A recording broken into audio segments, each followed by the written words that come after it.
Berio, Church Training Solution.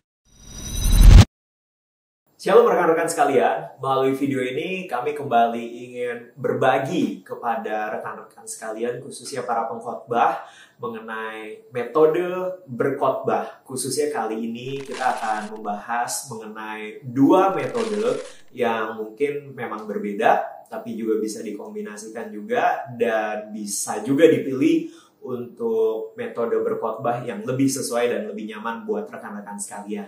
Yang pertama, rekan-rekan sekalian dapat berkhotbah dengan cara membagikan dari poin kepada poin berikutnya. Poin per poin, rekan-rekan sekalian.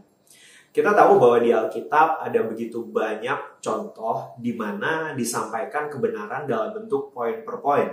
Misalnya, 10 perintah Allah. Itu jelas, ada 10 poin. Dalam kitab Matius, kita juga tahu bahwa Tuhan Yesus menyampaikan beberapa poin mengenai ucapan bahagia. Berbahagialah mereka yang miskin, berbahagialah mereka yang lapar, dan sebagainya.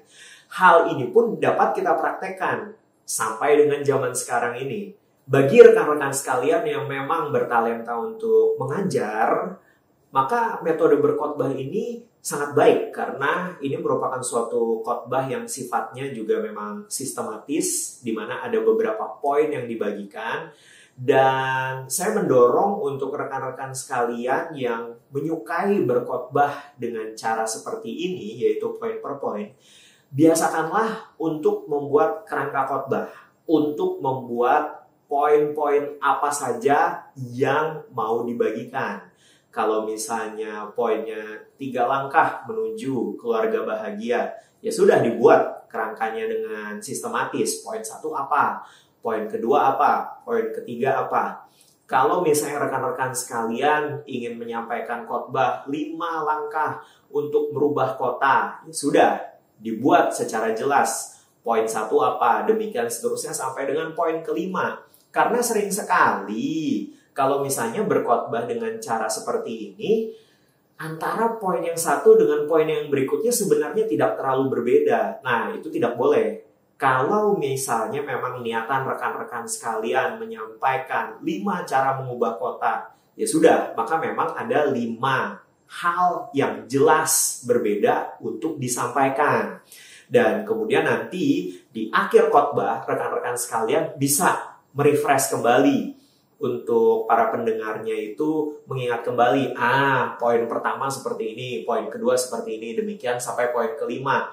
Jangan sampai apa yang rekan-rekan sekarang sudah siapkan dan ajarkan, ternyata para pendengar nangkapnya beda sama sekali. Dan kemudian yang ditangkap malah lelucon pada poin ketiga atau kesaksian pada poin keempat. Sayang sekali. Jadi penting sekali untuk di-refresh kembali di bagian akhir khotbah karena ini sifatnya pengajaran. Jadi di bagian akhir otomatis harus dipastikan pendengar beneran mengerti. Seperti antara guru dan murid. Dan kemudian metode kedua yang bisa kami usulkan kepada rekan-rekan pengkhotbah sekalian yang menyaksikan video khotbah ini adalah berkhotbah secara naratif atau ada alur cerita. Kita tahu bahwa di Alkitab yang sangat senang menggunakan metode seperti ini adalah Tuhan Yesus sendiri. Dan Tuhan Yesus itu senang sekali untuk menggunakan perumpamaan ketika dia menjelaskan mengenai penabur dan kemudian orang yang mendengar firman. Dan kemudian dia juga senang sekali menggunakan perumpamaan ketika menjelaskan bagaimana kita harus menolong orang-orang yang lapar, yang telanjang, dan sebagainya. Dan kemudian dia juga senang sekali untuk menggunakan perumpamaan ketika mengajarkan kepada umatnya bahwa kalau ada yang terhilang, itu seperti domba yang terhilang itu harus dicari. Dia senang sekali menggunakan perumpamaan. Dan kenapa sih Tuhan Yesus senang menggunakan perumpamaan atau secara naratif ketika dia berkhotbah kepada orang-orang saat itu, kepada murid-muridnya?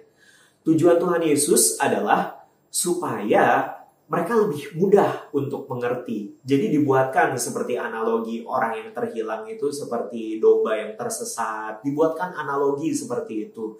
Untuk itu, apabila rekan-rekan sekalian senang berkhotbah dengan cara seperti ini, tentu saja teman-teman sekalian harus bisa menjadi storyteller yang baik. Karena pada prinsipnya ini merupakan suatu metode storytelling dalam public speaking. Rekan-rekan sekalian harus bisa bercerita. Itu adalah sebuah skill. Bisa dilatih, bisa dikembangkan, apalagi dengan pengurapan Roh Kudus, maka pasti bisa untuk menjadi storytelling yang baik.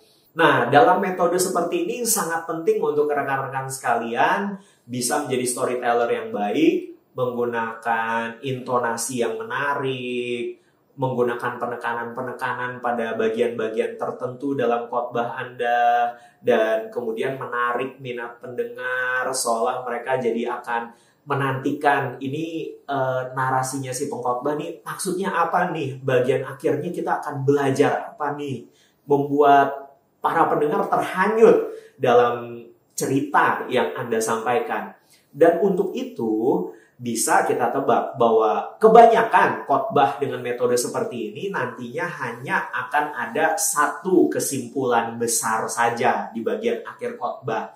Biasanya seperti itu. Nah, oleh karena itu, bagi rekan-rekan sekalian yang lebih menyukai metode berkhotbah seperti ini, bisa mengasah public speaking-nya dalam bercerita dan sebagainya, dan pastikan agar ceritanya tidak ngalor ngidul kemana-mana. Pastikan ada alur cerita yang jelas yang diakhiri dengan satu kesimpulan besar. Sebagaimana Yesus dalam perumpamaan dia mengenai penabur dan tanah yang menghasilkan buah, satu kesimpulan besarnya adalah bahwa kita semua harus menjadi tanah yang baik. Sudah, kesimpulannya itu. Tidak melenceng kemana-mana soal keluarga, nggak nyambung. Tidak kemana-mana soal mengasihi atau taat kepada raja, nggak nyambung. Cerita Yesus mengenai perumpamaan penabur, satu saja kesimpulannya. Kita harus menjadi seperti tanah yang baik, menerima firman dan berbuah. Demikian juga kalau rekan-rekan sekalian berkhotbah secara naratif, siapkan satu kesimpulan besar. Giring para pendengar ke satu kesimpulan besar di bagian akhir khotbah Anda. Dan tentunya kami juga bisa ingatkan juga bahwa metode ini juga bisa digabungkan. Semisal Anda berkhotbah mengenai 5 poin keluarga bahagia, mungkin salah satu poinnya bisa dijelaskan dengan perumpamaan-perumpamaan atau analogi. Bisa juga dikombinasikan dengan cara seperti itu. Demikian metode khotbah yang kepingin kami sampaikan atau share kepada rekan-rekan sekalian. Semoga bermanfaat dalam Anda menyusun khotbah nantinya. Tuhan Yesus memberkati.